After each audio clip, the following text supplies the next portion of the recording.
Bore da iawn a chroeso cynnas i bawb ohonoch chi i'n gwasanaeth ni o Fro Aled bore yma.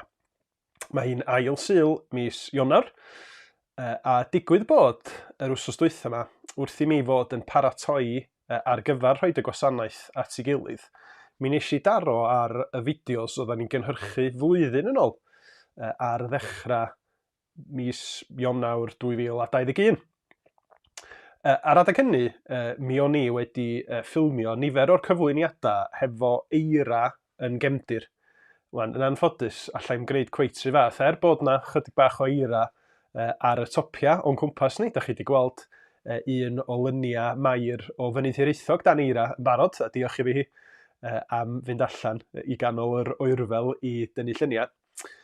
Ond wrth gwrs, mae pethau yn wahanol o ddiwrnod i ddiwrnod, o fis i fis, o flwyddyn i flwyddyn. Mae pethau'n wahanol. A siŵr o fod i chi ac i fi boed ni bore yma yn wynebu sefyllfa arbennig neu pryd bynnag y byddwn ni yn gwrando ar y gwasanaeth hwn. Mae yna bethau newydd yn mynd i ddod i'n rhan ni o ddydd i ddydd. Ond eto, yr hyn sy'n hyfedd am yn profiad ni ydy mae yna nifer o bethau sydd yn aros yn gyson hefyd yn does. Ac i ni sydd am addoli bore yma, i ni sydd yn credu yn Iesu Grist, mae'r un peth yn wir, yr un cyfuno yna o bethau newydd, o ddydd i ddydd ac o wythnos i wythnos, ond hefyd y pethau cyson, y pethau sefydlog hynny, yr ydym ni'n gallu dal arnyn nhw, yr ydym ni'n gallu pwyso arnyn nhw mwyn bod yn help i ni. Ac un o'r pethau hynny, wrth gwrs, ydy cymeriad natur pwy ydy Duw sydd yn ddi-gyfnewid, sydd yn rhoi hyder i ni i geisio, i fendith o, i geisio i gymorth o, pa bynnag mor anodd ydy hi anna ni ar hyn o bryd. Ac felly, wrth i ni gychwyn yn gwasanaeth hefo'n gilydd bore yma, dwi'n gweddio y byddwn ni yn cael y nerth, yr help yna gan yr Ysbryd Glân i sylweddoli mor ddi-gyfnewid ydy'n Duw ni, a'i ymwneud o hefo ni. Bod yn sefyllfaoedd ni'n gallu bod yn dra gwahanol a bod yr heriau yr ydym ni yn wynebu yn newydd o ddydd i ddydd, bod Duw yno i'n cynorthwyo ni. Meddyliwch dim ond am un adnod o'r llythyr at yr Hebreaid sydd yn deud fel hyn, Iesu Grist, yr un ydyw ddoe a heddiw ac am byth. A'r fath nerth, y fath obaith mae hynny yn roid i chi a finna heddiw. Dwi'n gweddio cawn ni fendith trwy'n gwasanaeth hefo'n gilydd, a da ni am gychwyn yn myfyrio ar un o'r pethau yma sydd wedi bod yn anogaeth i Gristnogion ers canrifoedd. A da ni'n mynd i wneud hynny trwy gannu aralleiriad o eiria enwog yr emynydd John Newton. Ac wrth gwrs i emyn enwog oedd Amazing Grace, lle ddedodd o, Amazing Grace, how sweet the sound that saved a wretch like me. Mor rhyfeddol ydy gras Duw bod o'n achub pobl mor druenus a ni. Ac felly, da ni am foli Duw trwy gannu neu gwrando ar y gyfieithiad Cymraeg Aneirin sydd yn dweud rhyfeddol ras, hyfrydol sain, a chybodd un fel fi. Fi gynt ar goll, ond nawr ac aed fynd all, ond yn gweled sy.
Wel, da ni newydd fod yn canu geiriau cyfeithiad Aneirin o'r emyn enwog yna. A wsos nesaf, os dyw ei mynd, Aneirin fydd yn arwain yn gwasanaeth ni yma yr un amser ar y we. A da ni'n dymuno bendith Duw ar ei baratoi o ar gyfer y gwasanaeth yna. Ond heddiw, da ni'n mynd i gael yn arwain gan Dewi Tudur Lewis o Talsarnau. Mae Dewi wedi bod yn gweinidogaethu yn capeli ni fwy nag unwaith yn y gorffennol. A da ni'n ddiolchgar iawn iddo fo am pregethu i ni heddiw. Mae wedi bod yn gweinidogaethu dros y blynyddoedd yn yr Hos, yn Llanrug, yn Talsarnau, lle mae o'n weinidog rwan, a mae wedi bod yn myd addysg mwy na Ffestiniog hefyd. Felly da ni yn gweddio bendith Duw wrth i ni wrando arno fo, wrth iddo fo agor rhan gyfarwydd o'r Beibl i ni o Salm 23. Ac ar ôl i ni glywed gair bach o gyflwyniad a gweddi gan Dewi rwan, mi fyddwn ni wedyn yn gwrando ar y darlleniad o Salm 23, a mae'r darlleniad y bore yma gan Gwyneth Wyn Henllan.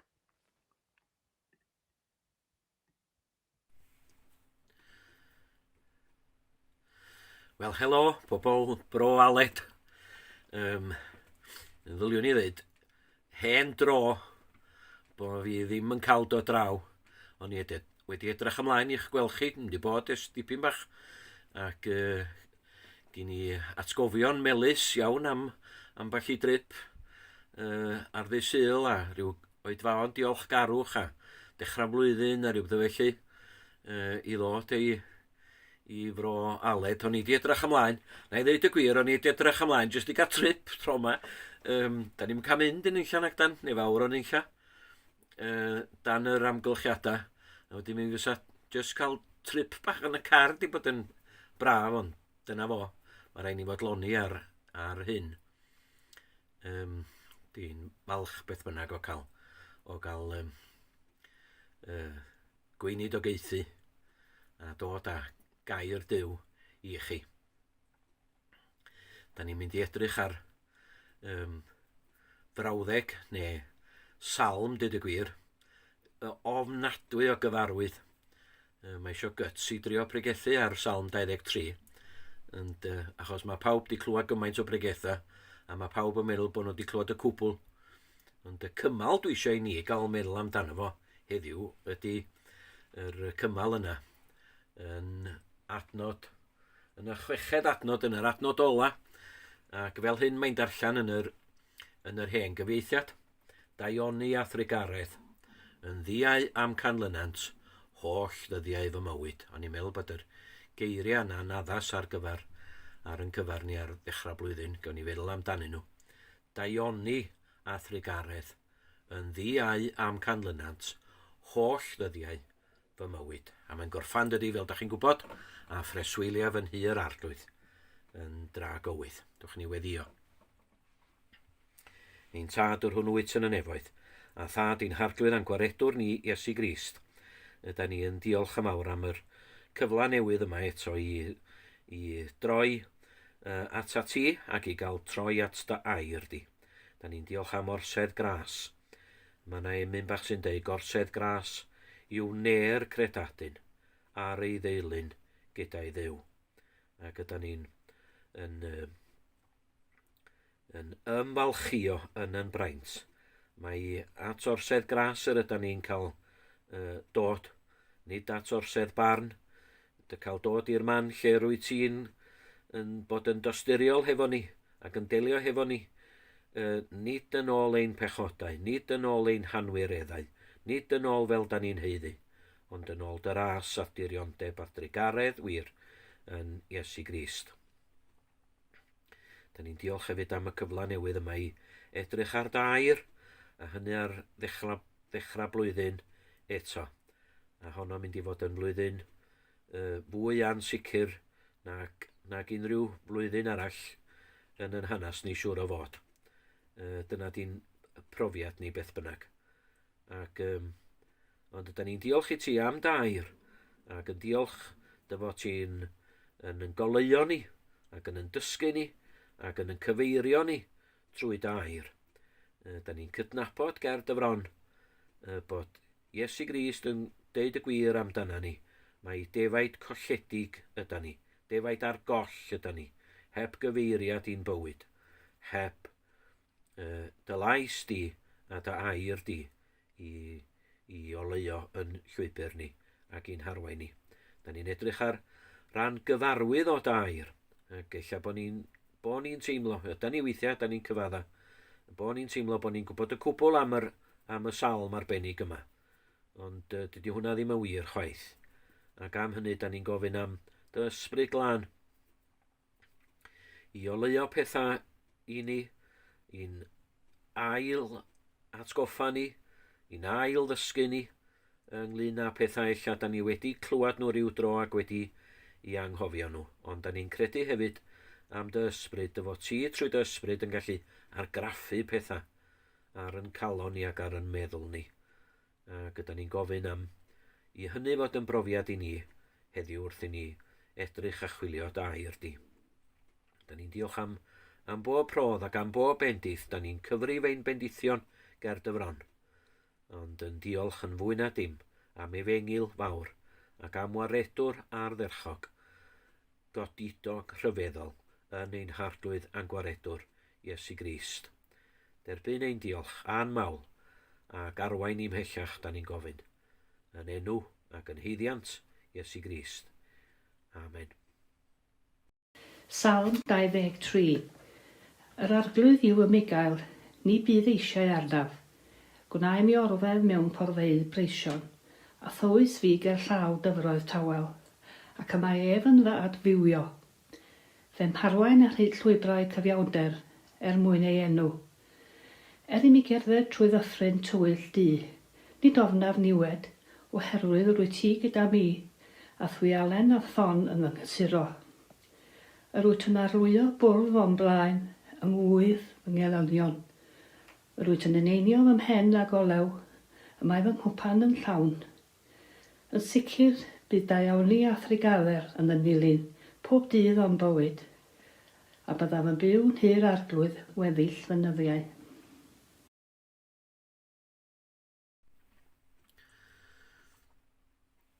A dyma'r geiriau ta, daioni a thrigaredd yn ddiau am canlynant, holl ddyddiau fy mywyd. Gan i wybod yn iawn yn y nefoedd wrth gwrs, ond mae'n teimlo dydy, a dwi wedi clywed pobl yn deud hefyd, hefo awdurdod mawr, wni'n sgynnu nhw hawl i ddeud hyn hefo awdurdod, neu gymaint o goddan nhw'n hawli ar y pryd. Ond mae o'n teimlo, fel mae hen ddyn sy'n siarad yma yma. Mae bod Dafydd yn henwr yn canu y salm yma. Mae na ddyfnder o brofiad yma, does o ddiw. Fel mae'r salm yn dechrau, yn arglwydd yw fy Migael, ni bydd eisiau arnaf. Ond mae'n teimlo fel bod o'n edrych yn ôl ar ei fywyd, ac yn canmol ac yn mawrygu Duw ac yn mawrygu gras Duw mewn ffordd arbennig iawn. Wan ta, ni heddiw, da ni angen help, da ni angen cyfeiriad i'n bywyd, a da ni angen medru gwynebu ar y dyfodol, beth bynnag ydy'r dyfodol hwnnw yn hyderus, ac os di'r salm yn dysgu rhywbeth i ni, mae'n dysgu hynny i ni, bod ni'n gallu bod yn hyderus, yn dawel hyderus, yn nyw, yn rhoid yn ffydd, yn nyw ac yn gorffwys arno fo. Dwch ni feddwl am y geiriau yma. Daioni a thrigaredd yn ddiau am canlynant, holl ddyddiau fy mywyd. Y pwynt cyntaf, dwi'n meddwl ddylen ni wneud, ydy mae Duw yn dda wrth bawb. Ar ei drigareddau, mae yna emyn bach arall does sy'n sôn am hynny, ar ei drigareddau yr ydym oll yn byw, a mae hwnna'n yn wir, wrth gwrs. Mae Duw wedi gorchymyn, mae'r Beibl yn dysgu pethau fel hyn i ni. Mae Duw wedi gorchymyn, wedi gosod deddfau yn y greadigaeth, y myd natur ac yn y blaen, fel bod pethau'n llesol, bod pethau'n dda i ni. Dwi'n dall nesaf peth i ddim am bethau fel hyn, ond dwi'n clywed ac yn darllen am bobl sydd yn gwyddonwyr sydd yn gwybod be maen nhw'n dweud, pa maen nhw'n dweud bod y byd yma, y greadigaeth yma, wedi cael ei gosod yn yr union fan, ar yr union ogwydd gywir, i droi o gwmpas yr haul, a bod yr man a'r lle yna yn fanteisiol ar gyfer bywyd yn gyffredinol, bod ni'n cael tymhora enghraifft yn ei pryd. Dwi'n gwybod bod yna drafodaeth fawr allan o fyncw ynglyn â cynhesu byd eang ac yn y blaen, a bod yna effeithio ar y pethau yma, ond mae'r ysgrythyr yn dysgu ni bod Duw wedi gosod y cyfan yn ei le mwyn bod yn fanteisiol ar yn cyfar ni. Mae Iesu Grist yn deud beth fel hyn, bod y glaw yn syrthio ar y cyfiawn a'r anghyfiawn, yr haul yn codi ar y drwg a'r da. Hynny di, mae yna ffasiwn beth i gael a gras Duw mewn ffordd gyffredinol. Mae Duw yn dda i bawb. Ac eto, nid sôn am rhywbeth yn gyffredinol, nac i y mae Dafydd yn y fan yma. Yr arglwydd yw fy Migael, ni bydd eisiau arna fi, mae o'n dweud. Daioni a thrigaredd yn ddiau am canlynant hi, holl ddyddiau fy mywyd. Nid peth cyffredinol ydy hwnna, y gair y fama ydy neilltuol, mae siŵr de. Mae'n meddwl am ras Duw yn neilltuol ar ei gyfer o. Hynny di, mae gynno fo adnabyddiaeth a ffydd bersonol a pherthynas bersonol hefo Duw. Da chi'n meddwl am y Salm, a be mae'n ddeud? Mae'n ategu hwnna, dydy. Mae'n dod â hwnna allan, bod gynno fo berthynas yr arglwydd yw fy Migael. A wedyn mae'n gwneud gosodiadau wedyn, efe awnau mi orwedd mewn porfeidd gwelltog, efe am tywys ger llaw y dyfroedd tawel, efe a ddychwel fenaid, efe am harwain ar hyd llwybrau cyfiawnder. Hynny di, be mae'n ddeud wrthon ni ydy bod Duw yn gwneud y cwbl. Mae o'n gwneud y cwbl ac yn gofalu yn y cwbl drosto fo ac amdano fo. A wedyn, da ni'n troi'r Testament Newydd a da ni'n darllen yn Efengyl Ioan ar 10 bennod, yr arglwydd Iesu Grist ei hun yn deud, mae fi yw y bugail da. Dwi'n meddwl yn arbennig am bobl oedd yn clywed Iesu Grist yn deud y geiriau yna am y tro cynta. I ddewon wrth gwrs, ac oedden nhw'n gwybod am Salm 23 yn well na chi a fi, dwch ni ddweud o. Da ni'n meddwl bod ni'n dipyn o experts, ond oedden nhw'n gwybod mwy am Salm 23. A maen nhw'n clywed Iesu Grist ei hun yn deud, mae fi yw y bugail da. A dyma be mae o'n dweud. Dwi'n gwneud y cwbl drosta chi. Mae fi yw y bugail da sydd yn rhoddi ei einioes, meddwl fo, dros y defaid. Gwneud y cwbl yn lle mwyn a thros y defaid. Wan ta, mae'n ofnadwy o bwysig i mi gael deud hyn. Mae'r berthynas yma da ni sôn amdani, felly, rhyngon ni a Duw, yn dod i fod pan ydyn ni'n credu, pan ydyn ni'n edifarhau am yn pechodau ac yn credu ac yn ymddiried ac yn gorffwys yn unig yn yr arglwydd Iesu Grist. Gorffwys yn unig arno fo. Trystio, ymddiried yn unig yno fo am yn iachawdwriaeth. Mae Dafydd yn gallu deud, Daioni a thrigaredd yn ddiau am canlynant, oherwydd y berthynas yma rhyngo fo a Duw. A'r cwestiwn i ni, cwestiwn cynta, gen i lot o gwestiynau, ond y cwestiwn cynta di hwn, a oes gen i'r berthynas yma hefo Duw? A dwi wedi rhoi fy ffydd yn yr arglwydd Iesu Grist, a dwi wedi credu yn y fo. Am ots pwy yda ni, na be di'n cefndir ni, na be da ni'n wybod, na ffordd da ni wedi cael yn dysgu, Does a neb yn cael osgoi hwnna. Yr unig ffordd i ddod i berthynas efo Duw ydy trwy ffydd yn yr arglwydd Iesu Grist. A dwi'n ofyn o eto sut mae arno ni tybad. Yr ail beth allai ni sylwi arno fo ydy bod y dyn yma, fel dwi'n deud, yn edrych yn ôl, dwi'n siŵr, ar ei fywyd. Yn ddiau, Ioniawr Thrigaredd, yn ddiau am canlynant, medda fo. A mae o fel petai o'n deud, wel mae o'n deud ydy, maen nhw wedi bod yna erioed. Maen nhw wedi bod yn ei ddilyn o, ac mi fyddan nhw yn ei ddilyn o eto.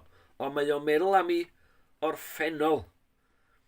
Ac sut mae'r Ioniawr Thrigaredd yma wedi bod yn ei ganlyn o. A rwan ta, sut hynny medda chi? Sut mae o'n gallu meddwl fel yna? Ac ym mha ffordd? Wel, unwaith eto, mwyn trio atab y cwestiwn, eich bod o'n haws gofyn cwestiwn arall. Pwy ydy'r bobl yma? Pwy ydy'r bobl yma sydd yn gallu deud Ioniawr Thrigaredd yn ddiau am canlynant? Pwy ydy'r bobl yma sydd mewn perthynas hefo Duw? Pwy ydy'r bobl yma sydd â ffydd ganddyn nhw yn ei calon yn unig yn yr arglwydd Iesu Grist? Be da ni'n wybod amdanyn nhw? Be mae Iesu Grist yn ddeud? Be mae o'n dysgu amdanyn nhw? A da ni'n gorfod crwydro ymhell mwyn trio ffendio atebion i'r cwestiwn yna. Nawn ni aros, dyd y gwir, hefo Efengyl Ioan ar ddegfed benod. Yn y drydydd adnod, mae Iesu Grist yn deud peth fel hyn. Y mae y bugail, yn galw ei ddefaid ei hun erbyn ei henw ac yn ei harwain hwy allan. O, dyna chi un peth. Am y bobl yma, y defaid yma fel mae Iesu Grist yn siarad yma yna, am y bobl yma, pobl ydyn nhw sydd wedi cael ei galw. Pobl ydyn nhw sydd wedi clywed. Llais Efengyl Iesu Grist yn galw arnyn nhw, a maen nhw wedi ymatab i hynny. A mae'r cwestiwn yn troi nôl eto dydy ata chi a fi. Dwi wedi clywed, dwi'n gwybod bod chi wedi clywed, dwi wedi clywed yr Efengyl, ac dwi wedi ymatab trwy gredu. Dwi'n methu dallt, dwi'n crwydro yn ei ddeud hyn. Dwi'n methu dallt lot o bethau dyd y gwir. Ond dwi'n gorfod mynd yn anffodus iawn i lot o gnebryna. Ac yn aml iawn mae pobl yn dewis yr emyn yma ar gyfer cnebrwn. Mi glywaf dyna'r lais yn galw arna fi i ddod a golchi meiau i gyd yn afon Calfari. A fydda i'n meddwl, mae'r rhyw hwyr dydy. Erbyn hynny, mae'r rhyw hwyr. Da ni fod i glywad, gwrando allan am yr hyfryd lais yn galw arna fi heddiw. A mae'n fraint cael ei ddeud o. Da chi'n bod? Ar ddechrau blwyddyn fel hyn. Mae unrhyw ddwrnod wrth gwrs yn ddwrnod da i gredu am y tro cyntaf yn yr arglwydd Iesu Grist. Ond mae yna rhywbeth hefyd am fis Ionawr a cychwyn newydd a bywyd newydd a bod yna fywyd newydd, meddyliwch, yn gallu dod i chi a fi. Bywyd o berthynas hefo Duw na do ddim yno cynt, ella bod ni'n gwybod pethau amdano fo, ond bod ni ddim yn gallu deud yn bod ni wedi dod i wadnabod o. Dim ond trwy ffydd wrth gwrs, y mae hynny yn bosib. Eto, Efengyl Ioan, gwrandwch ar y geiriau yma adnod 4, wedi ddori allan ei ddefaid ei hun, y mae yn mynd o'i blaen hwy a'r defaid sydd yn ei ganlyn ef, o ble gyda maent yn adnabod ei lais ef. Dyna chi beth arall da ni'n gallu dweud am y defaid, pobl Iesu Grist, pobl Dduw, pobl ffydd, maen nhw'n canlyn Iesu Grist, maen nhw'n clywed i lais o, maen nhw'n nabod i lais o, a maen nhw'n gwneud be mae o'n ofyn. Maen nhw'n mynd i'r mannau mae o'n gofyn iddyn nhw i fynd. Ac yna, adnod 16, just 3 enghraifft yn y benod i gyd. Mae yna fwy wrth gwrs, a chi'n darllen trwy y 10fed benod yn Ioan. Mi welwch chi fwy. Ond gwrandwch ar hwn, defaid eraill sydd gennyf, dwi'n darllen gyda llawer o'r hen gyfeithiad, gobeithio bod dim gwahaniaeth gynnwch chi. Defaid eraill sydd gennyf, yr rhain i dyn to'r gorlan hon. Y rai hynny hefyd sy'n rhaid i mi ei cyrchu am llais i awrandawant, a bydd un gorlan ac un bigel. Mae hwnna'n deud pethau hyfryd wrthon ni eto dydy, am y defaid, bod yr bigel yn ei cyrchu nhw, yn ei casglu nhw, ac yn gofalu amdanyn nhw. Ond ydych chi sylwi be mae Iesu Grist, y ffordd mae Iesu Grist yn siarad am y bobl yma, y defaid yma. Fy nefaid i, medda fo. Y bigel yn mynd allan ac yn casglu ei ddefaid ei hun. Hen arferiad, mae siŵr yng Ngwlad Israel yn dod i'r golwg yma na, bod bugeiliaid yn gweithio hefo'i gilydd a pawb a'i braidd, ond oedd yr defaid yn abod llais i bigel nhw, a dyna'r pwynt mae Iesu Grist yn neud yma na. A medda fo, fy nefaid i ydyn nhw.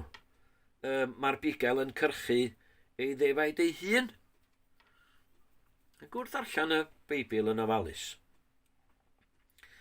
da ni'n gweld bod yr ysgrythyr yn dysgu ni bod na fwriad tragwyddol. Da ni'n gofyn y cwestiwn wan, pa mor bell yn ôl mae'r gorffennol yma'n mynd? Dafydd yn edrych yn ôl i'r gorffennol ac yn deud, da Ioni a Thrigaredd yn ddiau am ganlynant. Pa mor bell yn ôl ydy'r gorffennol yna? A da ni'n darllen yn y Beibl bod na fwriad tragwyddol i ddod â pobl yn bobl i Dduw. Mae'n chi ddarllen yn hir iawn yn y Testament Newydd yn arbennig yn y llythyra, yn yr epistola. Am hyd nes dwch chi ar draws beth fel hyn. Enghraifft, Effesiau pennod 1 ac adnod 4 yn darllen, etholodd efe ni cyn seiliad y byd. Fel y byddem sanctaidd a di-fus wedi'n rhagluniaethu i fabwysiad.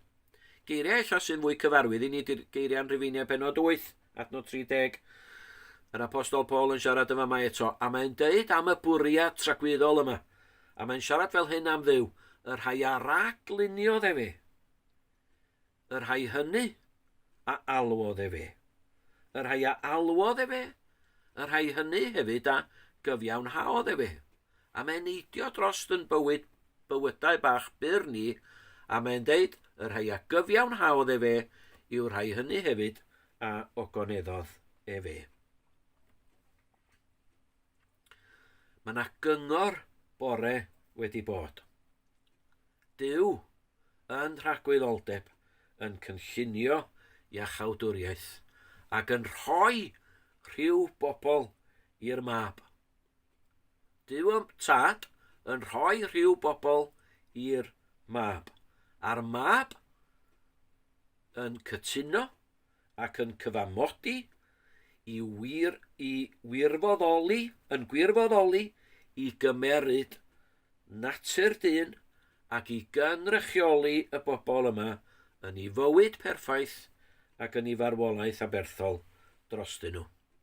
Duw yr ysbryd glân wedyn yn cytuno, cyfamodi i gymhwyso, i ddysgu, i oleuo ac i aileni y bobl yna i fod yn bobl i Dduw.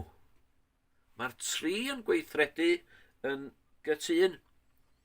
Mae Seimon Pedr yn un o'i lythyran siarad efo Cristnogion a mae o'n deud amdanyn nhw, chi gynt, medda fo, dochadda chi'm yn bod, yr rhain nid oedd eich bobl, ond yn awr ydych yn bobl i Dduw. Duw yn dod â pobl i fod. Duw yn rhoi pobl yn rhagwyddoldeb i'r arglwydd Iesu Grist. Cyn llunio'r byd, da ni'n canu'r emyn, cyn llunio'r byd, cyn lledyn efoedd wen. Cyn gosod hael na lloer na ser uwch ben fe drefnwyd ffordd yng nghyngor tri yn un. Iachub, gwael golledig, euog ddyn. Dwi'n yn gwybod pwy o'r Puritaniaid sy'n siarad am y peth, geith Rodri ddeitha chi fydd o'n gwybod, ond mae yna bobl yn siarad am, wrth i'n glwso chi, am the hounds of heaven. I gasglu'r bobl yna at yr arglwydd Iesu Grist ac i mewn i'w gorlan neu mewn i'w deyrnas o. Mae Douglas Macmillan yn ei lyfr bach ar ar Salm 23 yn sôn amdano ei hun, mae o dwi'n meddwl, fel ffarmwr, fel bigel, defaid, yn uchelderau yr Alban. Ac mae'n dweud ar un adag, meddwl fo gynno fo ddau gi, Daioni oedd enw un a Trigaredd oedd enw'r llall. A'r ddau gi yma yn gweithio'n galad mwyn cael y defaid i'r lle iawn. A'i cyfeirio nhw i'r llefydd diogel oddi wrth y llefydd peryglus. Ac os ydy amball i ddafad, mae pobl Dyffryn Clwyd, ffermwyr Dyffryn Clwyd yn gwybod yn iawn am bethau fel hyn, os ydy amball i ddafad yn stwbwrn ac yn gwrthod mynd lle mae'r ci yn deud wrthi am mynd, mae'r ci yn gallu brathu yn ysgafn, eich ond mae o'n gallu brathu fel bod y ddafad yn gwybod pwy di'r mister. Fyddwch chi, dyma di profiad pobl Iesu Grist dros y canrifoedd. Does na ddim damweinia nagos yn waith y deyrnas. Dwi'n gallu ddeud o fel hyn ac eich bod chi'n gallu unieithu efo hyn neu meddwl am bethau eraill. Daioni a Thrigaredd yn ddiau am canlynant wedi gwneud hynny. I mi, yn fy magwraeth, yn y ffordd ges i'n magu, anysgu, angorfodi, rai fi ddeud o fel i ddysgu adnoda ac i wybod emyna, a'r holl fagwraeth a'r cefndir yna ges i. Dwi'n ddyledus i'n rhieni a dwi'n ddyledus i ddiw am y Daioni a'r Drigaredd yna. Wedyn, y bobl nath groesi'n llwybr i, ffordd hen fasiwn o siarad diwn na fi de. Pobl does i'n nabod, pobl nes i siarad hefo nhw. Pobl oedd yn gallu deud pethau wrthai amdana fi fy hun ac am fy nghyflwr ac am fy angen. A'r darna bach yna o'r jigsaw yn disgyn i'w lle un wrth un. A'r brathiadau hefyd, mae hynny'n gallu yn gwasgu ni i'r cyfeiriad cywir, dwi'n meddwl am brofiadau chwerw bywyd. Dwi'n meddwl am brofedigaeth, a salwch, a chwalfa deuluol, a Duw a'i law ar y pethau yna hefyd, mwyn yn dysgu ni. Ni jyst pethau drwg, mae'r apostol, pan mae'n sgwennu llythyr at y Rhufeiniaid, mae'n esbonio yr Efengil, a mae'n ar ddechrau'r llythyr, mae'n deud wrthon ni, be di'n cyflwr ni cyn hynny, be di'n cyflwr naturiol ni. A mae'n deud pethau fel hyn, bod daioni Duw i fod i'n tywys ni i edifeirwch. Chwiliwch am y geiriau yna, Rhufeiniaid pennod 2, adnod 4. Rwan ta, dyma'r cwn defaid, sydd yn dod â ni i mewn i'r deyrnas, a Duw trwy'r cwbl a'i law yn ei ragluniaetha dirgel, tywyll weithiau, ond Duw yn dal yn dosturiol. A'i law ar y cwbl i'n harwain ni at o fo'i hun. Mi ddudodd Iesu Grist unwaith wrth y disgyblion. Nid chi am dewis asoch chi, meddwl. Mae fi a'ch dewisais chi. Y profiad pobl Iesu Grist ydy, hwnna wir. Yr hounds of heaven, fodd off ar fôl i, Daioni a Thrigaredd, a'r darna jigsaw yn fy ngwasgu fi ac yn fy nghyfeirio fi at Dduw, dangos i mi fy nghyflwr a fy angen, ac yn dangos i mi rhywbeth o goniant ar hyfeddo Efengil Iesu Grist sy'n deud i fod wedi gwneud y cwbl, fel na dwi ddim yn gorfod gwneud dim byd. Does i'm angen i fi wneud dim byd. Fedra i wneud dim byd beth bynnag. Dim byd, dim ond credu, dim ond gorffwys. A wedyn y trydydd sylw di hwn. Wrth i chi a fi wynebu ar flwyddyn newydd arall, wanta, beth am y dyfodol? Wel, mae'n braf cael dweud ydy. Mae'r gwirionedd yn dal i sefyll. Daioni a thrigaredd yn ddiau amcanlynant, maen nhw wedi bod yn fy nilyn ni, ac felly Daioni a thrigaredd fydd yn fy nilyn ni, holl ddyddiau fy mywyd, a phreswyliaf yn hy yr arglwydd yn dra gywydd. Dwch mi ddeud 3 peth yn sydyn am hwnna, a sydyn fydd o. Fydd o ddim yn edrych neu'n teimlo felly bob amser. Mae yna adnodau, geiriau yn y Salm fawr sy'n deud peth fel hyn. Da yw i mi fy nghystuddio, fel y dysgwn dy ddeddfau. Dyma fy nghysur yn fy nghystydd, dy air di am bywhaodd i. Bod Duw yn hyd yn oed mewn profiadau drwg chwerw bywyd yn gallu dod ar i'w fendith i ni.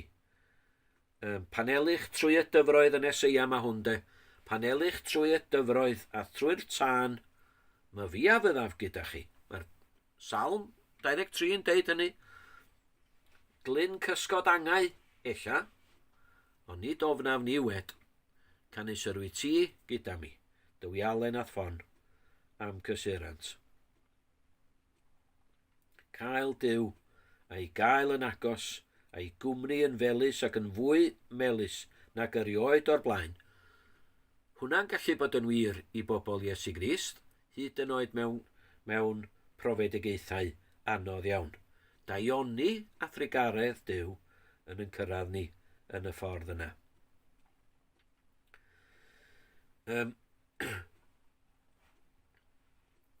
Mae'r daioni a'r thrigaredd yma yn dod ato ni felly mewn gwahanol ffyrdd neu mewn gwahanol ddillad. Ond mae hynny yn digwydd, mae hynny'n wir oherwydd be mae Duw yn feddwl o'r bobl yma. Pobl sydd â ffydd yn yr arglwydd Iesu Grist, pobl sydd wedi ymateb i alwad ac i wahoddiad yr Efengil, mae'r Beibl drwyddo draw yn deud wrthon ni, mae Duw yn meddwl mewn ffordd arbennig am y bobl yma. Wan os da chi'n debyg i mi, dwi'n cyffesu hyn, fedra i wneud, bobl Bro Aled, da ni gan o ffrindiau. Dwi'n gallu poeni yn ofnadwy be mae pobl yn feddwl ohona i. Beth gwirion de. A mae'n gallu bod yn bechod ac yn bechaderus. Be di'r ots yn y diwedd? Be mae pobl yn feddwl ohona ni, neb ohona ni. Be mae Duw yn feddwl ohona ni ydy'r peth pwysicau un. A pan da ni'n troi ato ac yn darllen trwy'r Beibl, da ni'n gweld mae Duw yn meddwl mewn ffordd arbennig am y bobl yma. Neu jyst roed enghreifftiau. Mae'n gwestiwn dyd y gwir. Lle da ni'n dechrau atab y cwestiwn?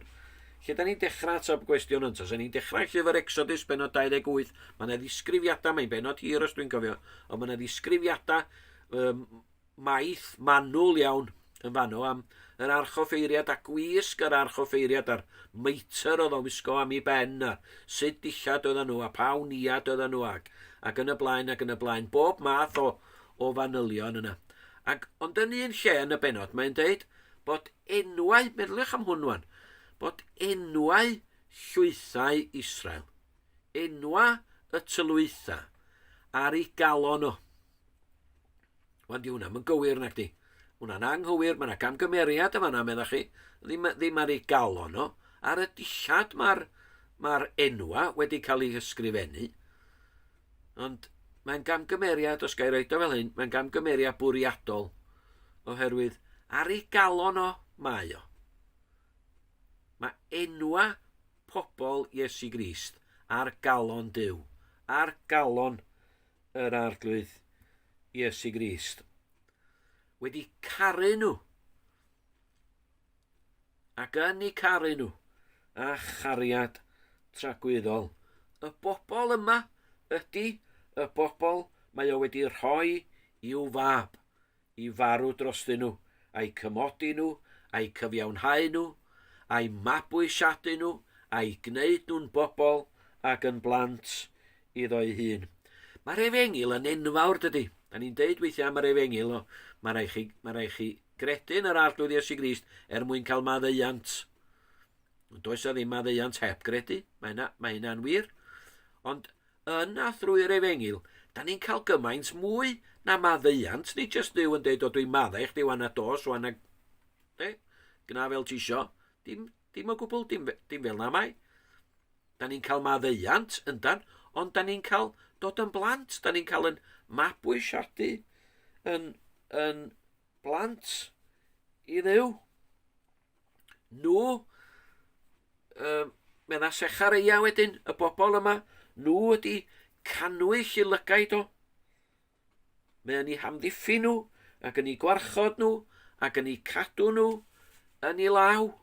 Mae pwy bynnag sydd yn ei trin nhw'n sal, mae pwy bynnag sydd yn anifyr ac yn gas hefo nhw, pwy bynnag sydd yn cyffwrdd â nhw, i'w hambygio nhw, yn enyn i dicder cyfiawn o, enyn dicder cyfiawn yr holl alluog arnyn nhw i hunan. Nhw ydi i blant o. Mae'n mynd i ofalu amdanyn nhw, a'i bwydo nhw, a'i cynnal nhw, hyd yn oed yn yr anialwch. Nhw, y bobl yma, nhw ydi i etifeddiaeth o. Dwi'n dal yn yr Hen Testament.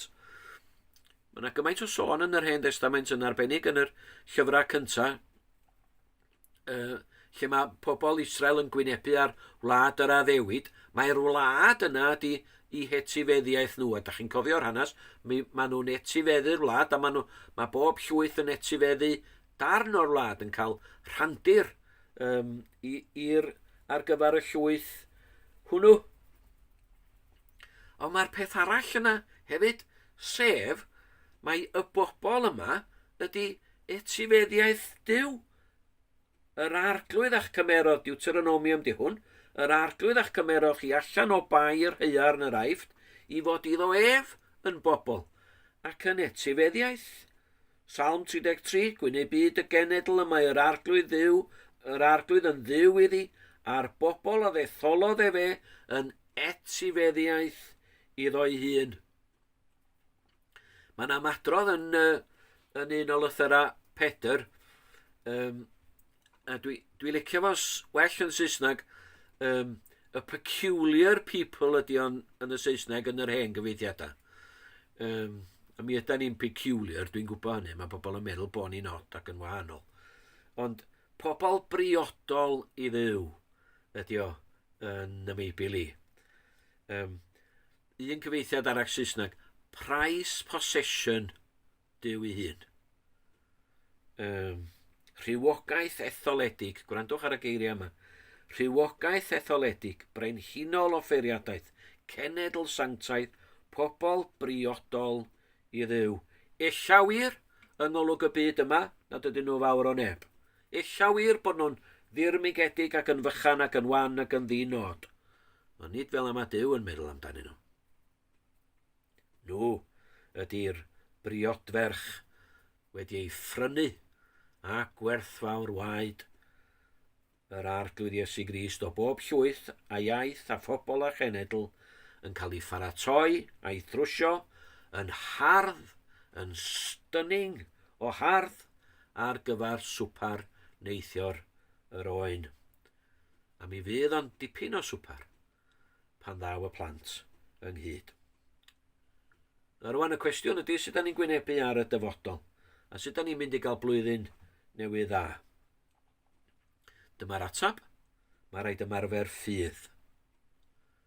Mae rhaid ymarfer ffydd i gredu yn yr arglwydd Iesu Grist i ddechrau, ac yn negas yr Efengil, ac i gredu'r pethau yma da ni'n sôn amdanyn nhw. Rhodio wrth ffydd, ac nid wrth y golwg. Cadw'n llygad ar beth sy'n wir, mi ddidith y byd yma, bob math o bethau wrthon ni yn ystod y flwyddyn sydd yn gwynebu ni. Ond mor bwysig i bobl Iesu Grist ydy cadw'n llygad ar beth sy'n wir.